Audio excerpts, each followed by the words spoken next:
If you ever have a thought about what it truly is like to be a follower of Jesus Christ and a person who reads his teachings and patterns their life accordingly, if you've ever wondered what that looks like, then read the book of 1st and 2nd Peter. And it really is amazing to me, because what you read in these words is not the character of the man that we knew as he walked with Jesus. But if you remember, it was Peter who said, "Lord, though everyone else forsake you, I alone will stand." And we know that those were empty words, because when that opportunity came to prove that to be true, then he failed.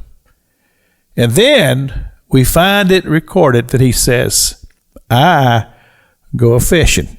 And we find this in the very last of the Gospel of John. Peter said, "I'm going fishing." Now, I interpret that this way, that he had considered himself to be unworthy to be a disciple of Jesus Christ because he had failed him. He was going back to his occupation as a fisherman.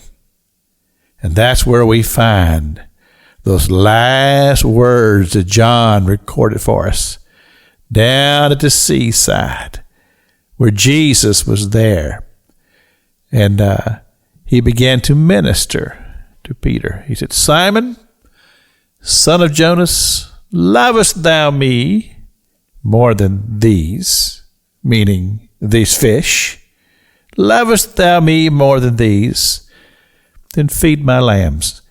And we know that there was 3 different times that he said this, and finally that last time when Peter said, "Lord, you know I love you." And he said, "Feed my lambs." See, I interpret it this way, that Jesus reestablished Peter into the ministry, that he would become a person who would indeed feed the lambs as a follower of Jesus Christ.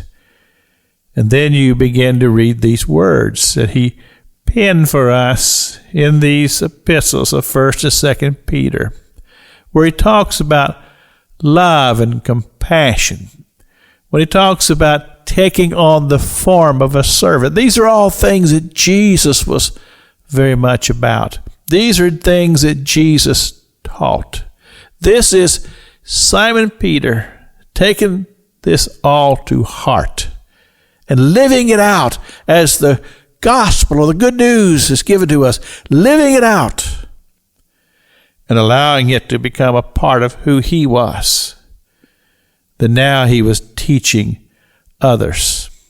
And that's what this thing called Christianity is all about.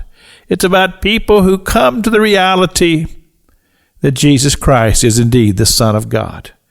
And they ask him to come into their heart to save their soul as the Redeemer who goes to the cross of Calvary to die on the cross for your sins. And you recognize this.